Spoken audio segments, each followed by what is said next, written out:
મિત્રો, હું Shardul Thakar Shri CS Desai technical institute GIA ITI Prantij તરફથી લેવામાં આવતા ઓનલાઈન લેક્ચર્સની સિરીઝમાં આપ સૌનું સ્વાગત કરું છું. મારો અવાજ બધાને સંભળાતો હોય તો જરા હાથ ઊંચો કરજો. અવાજ બરોબર આવે છે કે નહીં એ ખ્યાલ આવે. ઠીક છે મિત્રો, આ જે લેક્ચર્સની સિરીઝ છે એની અંદર આપણે બધા આઉટપુટ ડિવાઇસ અંગેની વાત કરી રહ્યા છીએ. મિત્રો, આઉટપુટ ડિવાઇસ અંગેની જ્યારે વાત કરતા હતા ત્યારે ગઈકાલે આપણે બધાએ, મને યાદ છે કે પ્રિન્ટર વિશે આપણે સઘન ચર્ચા ગઈકાલે આપણે કરી ગયા છીએ. પ્રિન્ટર વિશેની સઘન ચર્ચા કરી ગયા છીએ અને આજે આપણે જે વાત કરવાના છે એ એટલે ગઈકાલે જે વાત કરી હતી એ પ્રિન્ટર વિશેની વાત કરી હતી અને હાર્ડ કોપી ડિવાઇસ કહીશું. આજે આપણે જે વાત કરવાના છીએ તે ખાસ કરીને સોફ્ટ કોપી ડિવાઇસ અંગેની વાત કરવાના છીએ. મિત્રો, હાર્ડ કોપી ડિવાઇસ અને સોફ્ટ કોપી ડિવાઇસ અંગેની સમજણ પ્રાપ્ત કરીએ છીએ એટલે આ બધા જ જે છે તે એક પ્રકારના આઉટપુટ ડિવાઇસીસ છે. એવા તમામ સાધનો કે જેના દ્વારા કોમ્પ્યુટર તૈયાર પરિણામોને યુઝર સુધી, આપણા સુધી પહોંચાડી શકે તેવા તમામ સાધનોને આપણે આઉટપુટ ડિવાઇસીસ એમ કહીએ છીએ. એટલે એની અંદર તમે જાણો છો તે પ્રમાણે ડિસ્પ્લે ડિવાઇસ આવશે, પ્રિન્ટર્સ આવશે, સ્પીકર્સ, હેડફોન અને ઇયરફોન આવશે. એ જ રીતે પ્રોજેક્ટર્સ આવશે. આ બધા આઉટપુટ ડિવાઇસ છે. પ્રોજેક્ટર્સ આવશે, ઇન્ટરેક્ટિવ વ્હાઇટ બોર્ડ્સ આવશે, ફોર્સ ફીડબેક ગેમ કંટ્રોલર્સ આવશે અને ટેક્ટાઇલ આઉટપુટ આવશે. તો આ બધા જે છે મિત્રો એ આઉટપુટ ડિવાઇસીસ તરીકે આપણે કોમ્પ્યુટર સાથે ઉપયોગમાં લેતા તમામ સાધનો છે. તમામ સાધનો આઉટપુટ ડિવાઇસીસ તરીકે આપણે ઉપયોગમાં લઈએ છીએ. હવે જ્યારે વાત કરીએ છીએ આપણે સોફ્ટ કોપી ડિવાઇસની વાત કરીએ છીએ ત્યારે અહીં આપણે આઉટપુટ ડિવાઇસ તરીકે અથવા તો સોફ્ટ કોપી ડિવાઇસ તરીકે મોનિટરનો ઉપયોગ ખૂબ જ આગળના સમયથી, એટલે કે પહેલાથી કરતા આવેલા છે. એક મોનિટર છે. આ મોનિટર જે છે ધીમે ધીમે એપ્રૂવ થાય છે અથવા તો ધીમે ધીમે એની કાર્યક્ષમતાઓમાં વધારો થાય છે અને એ એનાલોગમાંથી ડિજિટલ બની જાય છે.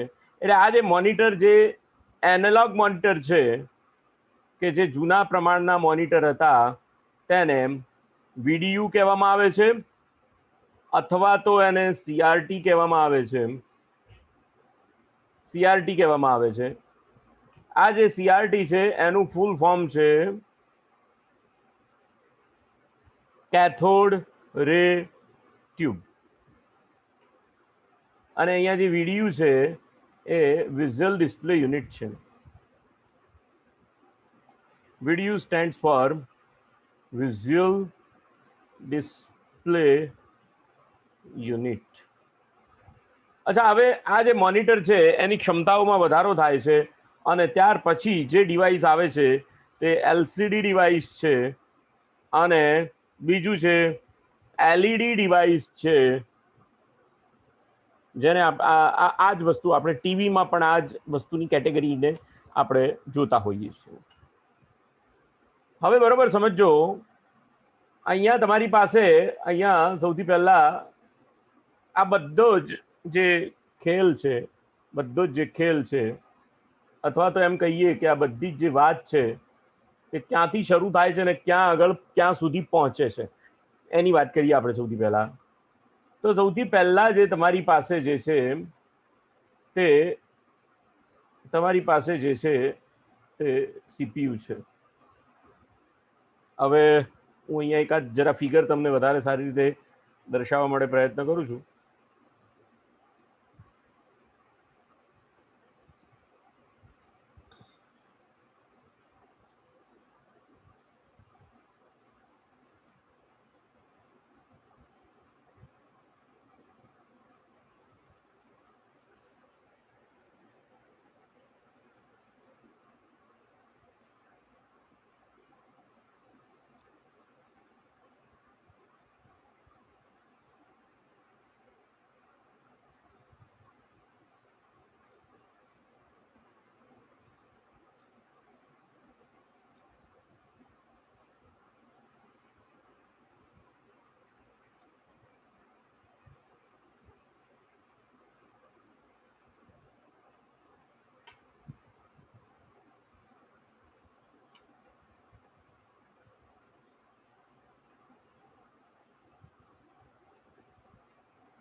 આ જે છે મિત્રો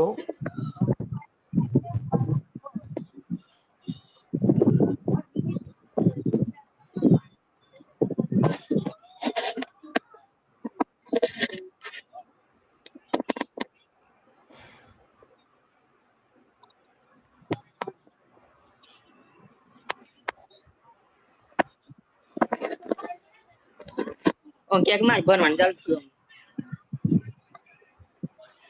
tutorial પણ કે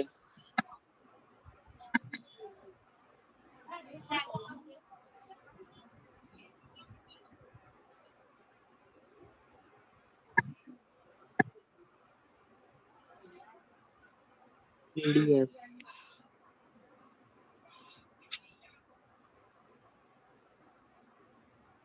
યસ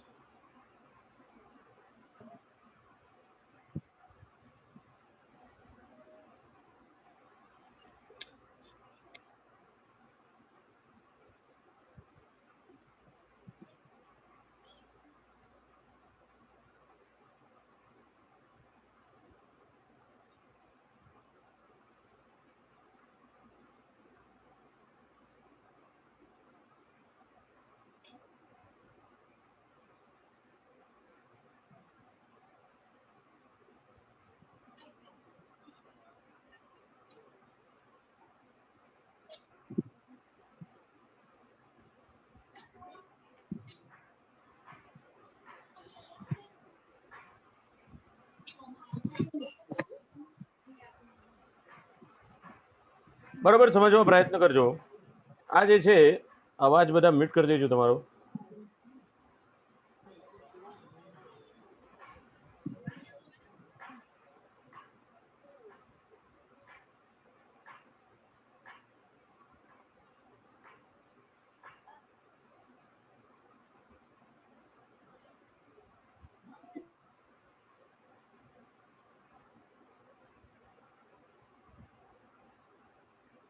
અહીંયા જે છે મિત્રો આ જે છે તે તમારા કોમ્પ્યુટરના કેબિનેટનું બેક એન્ડ છે, પાછળનો ભાગ છે. બેક એન્ડ છે, પાછળનો ભાગ છે. અને હવે અહીંયા આગળ જે મારે તમને સમજાવવું છે તે કે આ જે તમારા કોમ્પ્યુટરનો બેક એન્ડ છે, પાછળનો ભાગ છે, એની અંદરથી એક કેબલ નીકળશે કે જે કેબલ તમારા સીપીયુ સુધી આઉટપુટ યુનિટ સુધી પહોંચશે. અને એમાં પણ આઉટપુટ યુનિટ તમારું જે કંઈ પણ હોય તે, એ તમારું વિડીયો હોય તો પણ, એ તમારું મોનિટર હોય તો પણ, અને એ તમારી એલઈડી સ્ક્રીન હોય તો પણ. એટલે એક કેબલ નીકળશે. એ કેબલ પણ કેવો હોય એ પણ તમને બતાવું.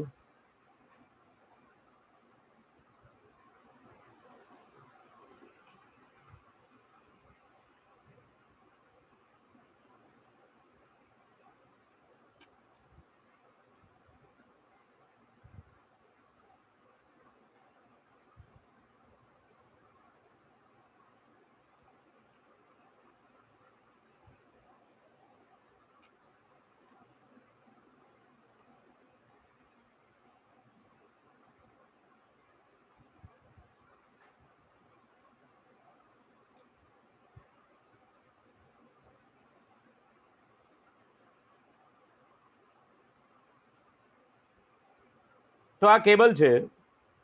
કયો કેબલ કહેવાય આને? આ કેબલનું નામ છે વીજીએ કેબલ. આ કેબલ છે વીજીએ કેબલ.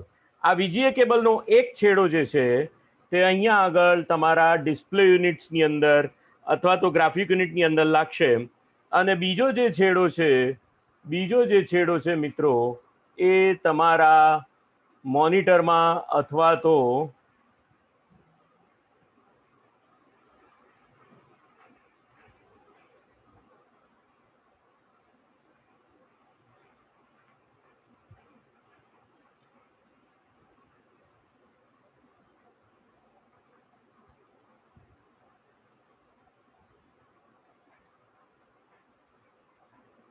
બીજો જે છેડો છે એ તમારા મોનિટરની અંદર લાગશે.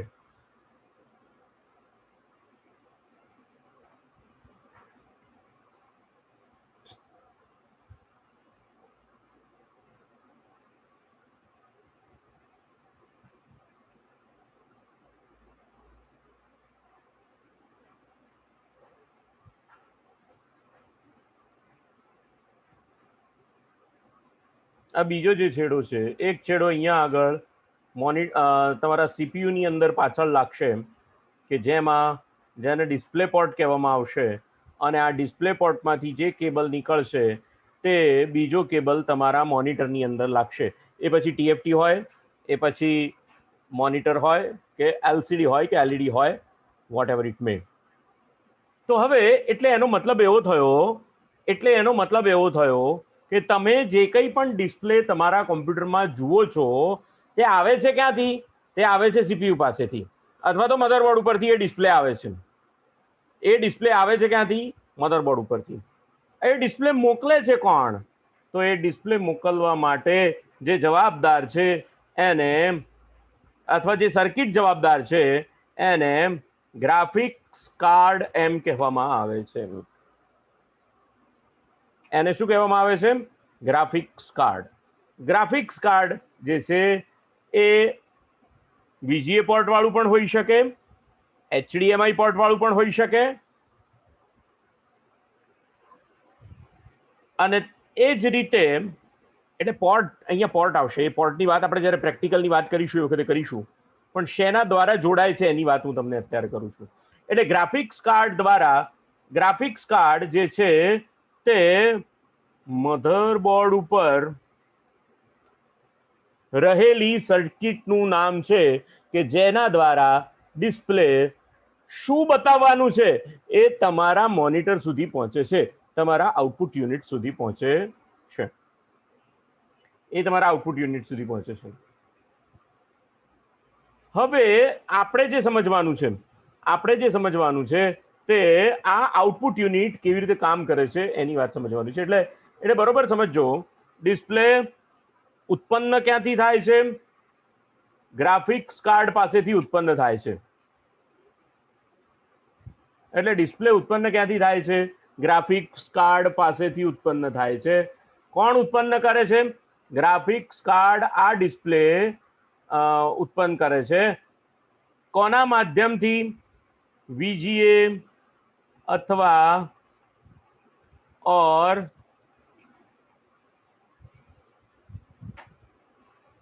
HDMI પોર્ટ થ્રુ ના માધ્યમ દ્વારા આઉટપુટ યુનિટ સુધી પહોંચે છે. આઉટપુટ યુનિટ સુધી પહોંચે છે. હવે આ જે આઉટપુટ યુનિટ છે કેવી રીતે કામ કરે છે એને જરા સમજવું જરૂરી છે. બરોબર સમજો. એને સમજવા માટે એના માટે સૌથી પહેલો એક શબ્દ તમારે સમજવો જોઈશે, પિક્સલ. એના માટે એ શબ્દ, કયો શબ્દ સમજવો પડશે? પિક્સલ. બીજો શબ્દ છે રિઝોલ્યુશન. મિત્રો, પિક્સલ શબ્દનો અર્થ થાય છે બિંદુ, ધ પોઈન્ટ. પિક્સલ એટલે કે બિંદુ અથવા તો પોઈન્ટ. હવે આને જો જરા સમજવું હોય, પિક્સલને સમજવું હોય, તો એને હું તમને આ રીતે સમજાવી શકું. અહીંયા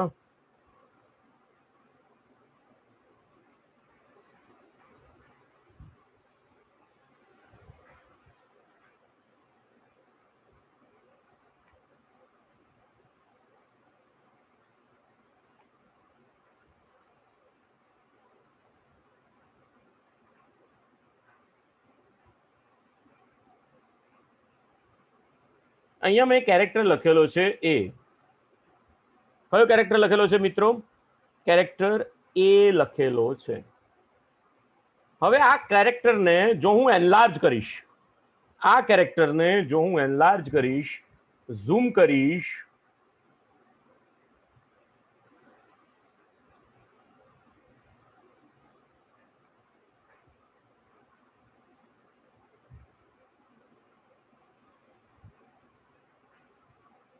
બરોબર સમજો. હજી આ કેરેક્ટરને હું એનલાર્જ કરું છું. દેખાય છે બધાને? કેરેક્ટર, અક્ષર મોટો થતો જાય છે. અક્ષર કેવો થતો જાય છે? મોટો થતો જાય છે, એનલાર્જ થતો જાય છે.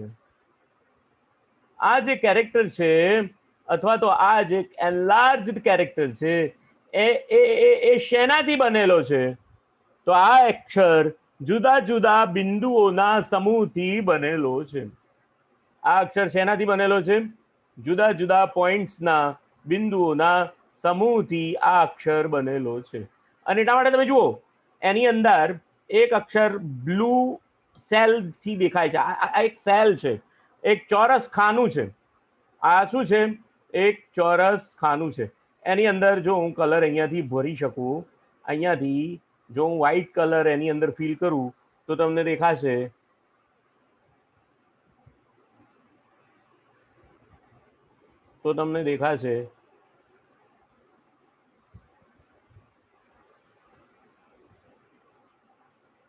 જો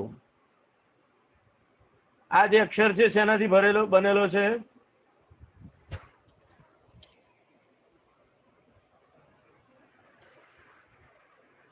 હલો,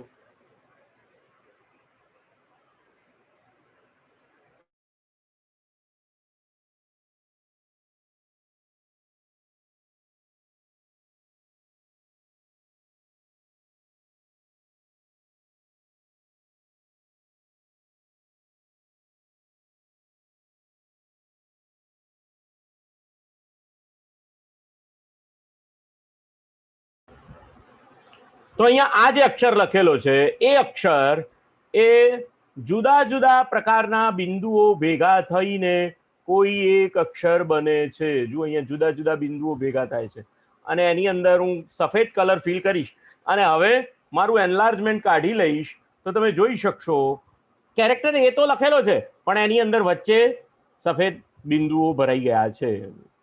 તો અહીંયા આ જે એક બિંદુ છે એને પિક્સલ કહેવામાં આવે છે. આ એક જે બિંદુ છે એને શું કહેવામાં આવે છે? પિક્સલ કહેવામાં આવે છે. એટલે તમારા મોનિટરની અંદર જે કંઈ પણ ડિસ્પ્લે દેખાય છે, એ ડિસ્પ્લે આ પિક્સલના આધારે દેખાય છે. આ પિક્સલના આધારે એ ડિસ્પ્લે દેખાય છે. કહેવાનો મતલબ આ છે. હવે આ પિક્સલ 1 ઇંચ જગ્યામાં, બરોબર સમજો, જો કોઈ 1 ઇંચ બાય 1 ઇંચનું ચોરસ દોરવામાં આવે તો એની અંદર નાના કેટલા પિક્સલ દર્શાવી શકાય, કેટલી ઘનતામાં દર્શાવી શકાય, એની સંખ્યાને રિઝોલ્યુશન કહેવામાં આવે છે. 1 ઇંચ જગ્યામાં કેટલા નાના ડોટ્સ બતાવી શકાય, એ ડોટ્સની સંખ્યાને અથવા પિક્સલની સંખ્યાને શું કહેવામાં આવે છે? એની સંખ્યાને રિઝોલ્યુશન કહેવામાં આવે છે. દાખલા તરીકે મેં અહીંયા ચોરસ દોર્યું, છું પણ એની બોર્ડર આપણે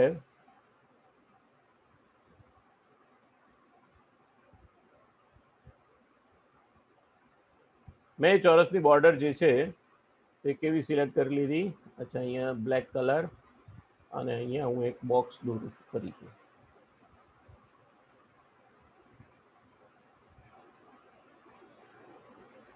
આ મેં એક બોક્સ દોર્યું. આ બોક્સની અંદર જો હું એક પોઈન્ટ મારે મૂકવું છે તો પેન્સિલનો ઉપયોગ કરીશ. 1 2 3 4 5 6 7 અને એ જ રીતે અહીંયા આ પિક્સલની અંદર 2 3 4 5 6 અને 7 એવી રીતે 7 બાય 7 પોઈન્ટ મૂકી શકું આ ચોરસની અંદર, તો મારું રિઝોલ્યુશન કેટલું કહેવાશે? મારું રિઝોલ્યુશન 7 બાય 7 નું કહેવાશે. મારું રિઝોલ્યુશન કેટલું કહેવાશે? 7 બાય 7 નું. પરંતુ જો હું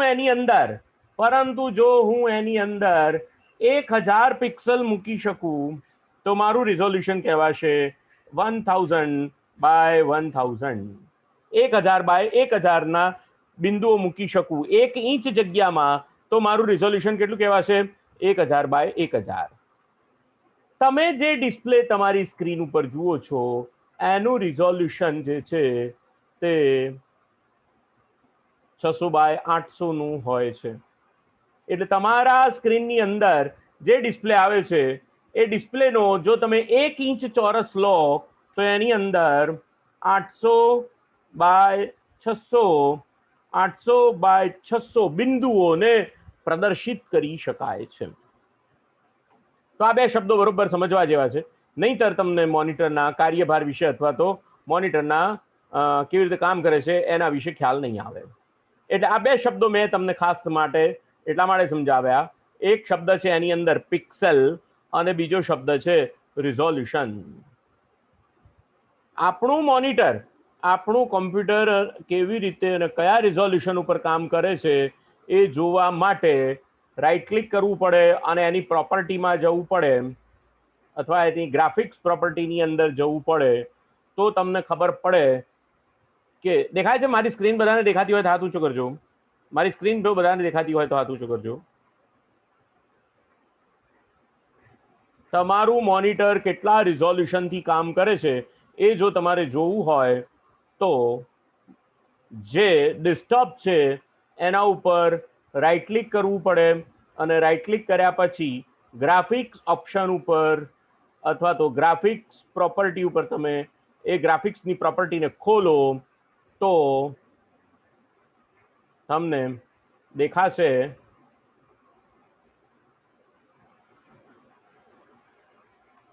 તો જુઓ અત્યારે કેટલું રિઝોલ્યુશન છે ડિસ્પ્લે. અહીંયા ડિસ્પ્લે તમે જોશો તો કેટલું રિઝોલ્યુશન છે તમારું 1366x768. એટલે મારી આ જે સ્ક્રીન છે, મારી આ જે લેપટોપની જે સ્ક્રીન છે એની અંદર 1 ઇંચની અંદર 1366 પિક્સલ્સ પ્રદર્શિત થઈ શકે છે. 1366 પિક્સલ પ્રદર્શિત થઈ શકે છે. તો હવે આ પિક્સલ પ્રદર્શિત કેવી રીતે થાય છે એને મારે જો તમને સમજાવવું હોય તો એના માટે સૌથી પહેલા તમને બધાને ખ્યાલ હોવો જોઈએ કે મોનિટર કેવા દેખાતા હતા. તમે અત્યાર સુધી તમારા ઘરે ટીવી હશે અથવા તો અહીંયા આગળ હું તમને બતાવું. અત્યાર સુધી આપણે જે ટીવીનો ઉપયોગ કરતા હતા તે બરોબર તમે જો જોયા હોય તો એમાં આગળની ડિસ્પ્લે કરતા પાછળનો ભાગ આમ લાંબો હોય, પાછળનો ભાગ આમ લાંબો હોય. મોનિટર જુઓ, તમે મોનિટર જુઓ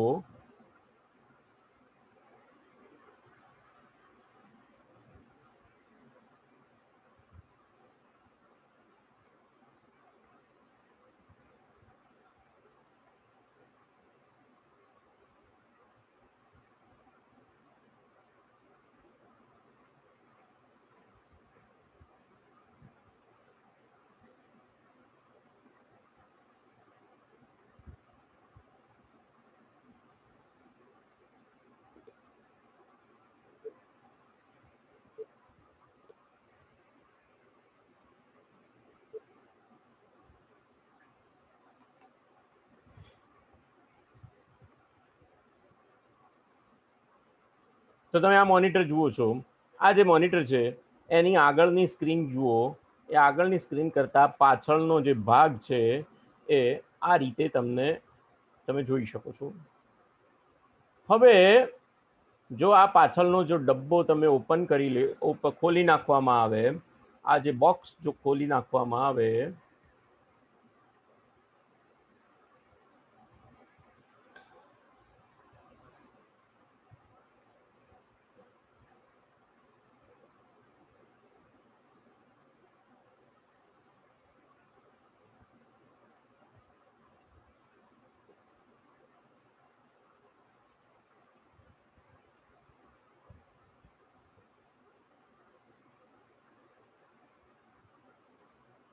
જો બોક્સને ખોલી નાખવામાં આવે તો આ રીતનો ડિસ્પ્લે તમને પાછળ દેખાશે.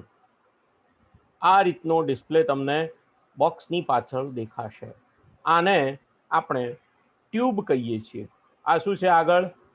આગળની જે સ્ક્રીન છે એને શું કહેવામાં આવે છે? ટ્યુબ કહેવામાં આવે છે.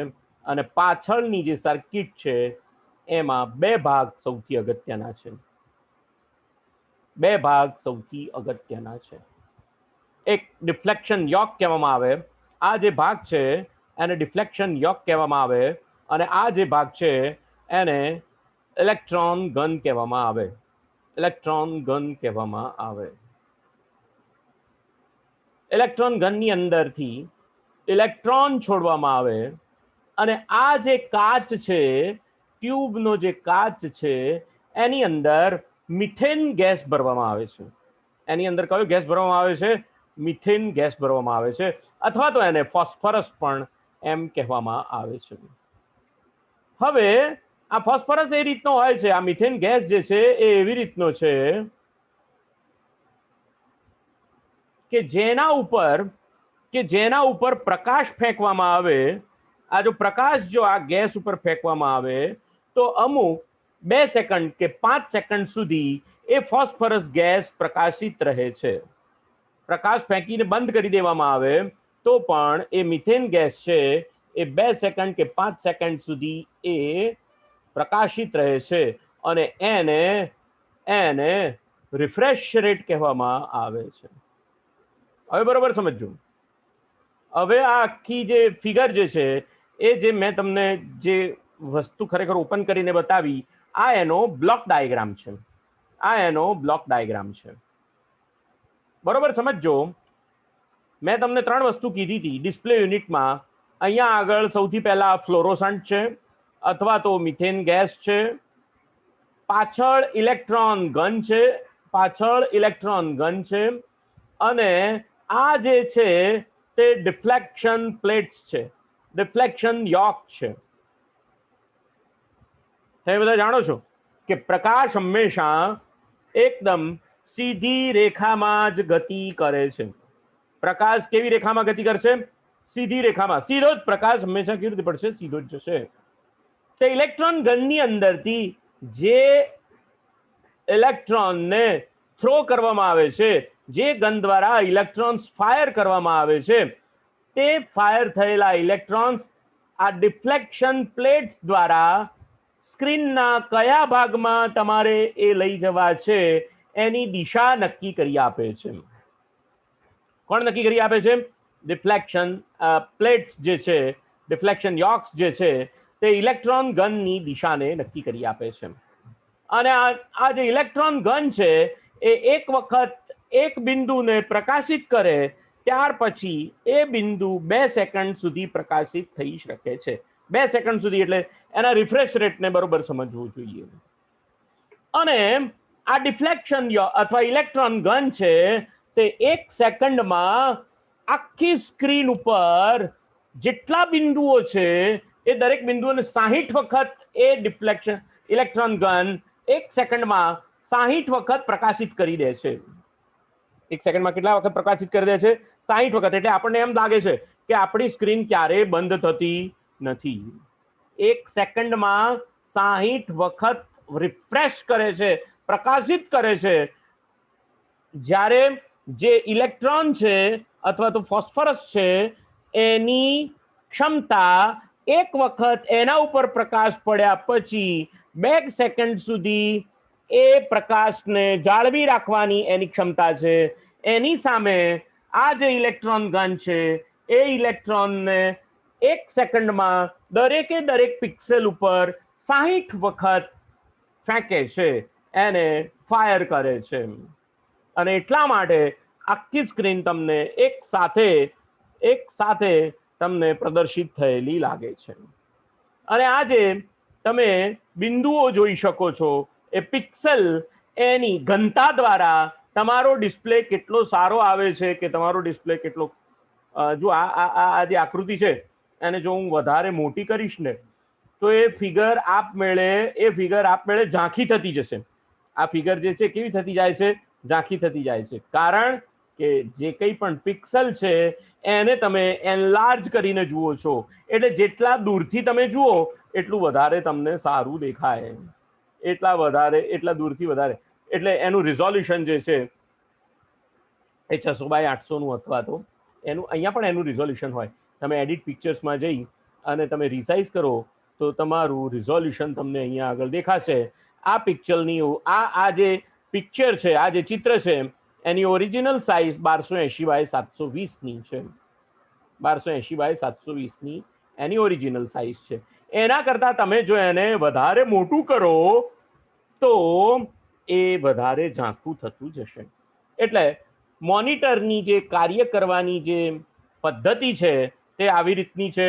એમાં એક ઇલેક્ટ્રોન ગન છે કે જે વર્ટિકલ અને હોરિઝોન્ટલ ડિફ્લેક્શન પ્લેટ્સ દ્વારા આવતા બિંદુઓને સ્ક્રીન ઉપર ફેંકે છે અને મિથેન ગેસ જે છે અથવા તો ફોસ્ફરસ ફ્લોરોસન્ટ સ્ક્રીન છે એ 1 સેકન્ડ સુધી 2 સેકન્ડ સુધી એની ક્ષમતા છે. એક વખત પ્રકાશ એના ઉપર પડે એટલે 2 સેકન્ડ સુધી પ્રકાશિત રહે. પરંતુ આ જે ઇલેક્ટ્રોન ગન છે એ આપમેળે 60 mHz થી 60 mHz થી પર સેકન્ડ 60 mHz થી આ ગન જે છે તેને ફાયર કરે છે. એટલે આપણને એમ લાગે છે કે આખી ડિસ્પ્લે હંમેશા તમારા માટે અને એકદમ તરત જ બદલાઈ જાય. દાખલા તરીકે હું અહીંયાથી આ મિનિમાઇઝ કરું તો ઓટોમેટિક પાછળની સ્ક્રીન આવી જાય. તો ફરી પાછી આ આખી સ્ક્રીન કેટલી રિફ્રેશ થઈ ગઈ? 1 સેકન્ડમાં 60 વખત રિફ્રેશ થાય છે. આખી સ્ક્રીન જે છે 1 સેકન્ડમાં 60 વખત રિફ્રેશ થાય છે. અને તમે જે ચિત્ર જુઓ છો તે RGB એટલે રેડ, ગ્રીન અને બ્લુ 3 કલરનું આખું ચિત્ર તમે જોઈ શકો છો. તો આ રીતે મોનિટર્સ જે છે તે કામ કરે છે. મોનિટર્સ જે છે તે આ રીતે કામ કરે છે.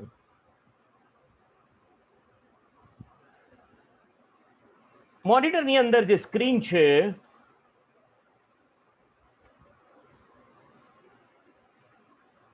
એની અંદર આ રીતે બિંદુઓ ગોઠવાયેલા હોય છે અને આ બધા બિંદુઓને તમારી ઇલેક્ટ્રોન ગન જે છે તે પ્રકાશિત કરે છે. તમારી ઇલેક્ટ્રોન ગન જે છે તે પ્રકાશિત કરે છે. હવે હું તમને વાત કરવા જઈ રહ્યો છું.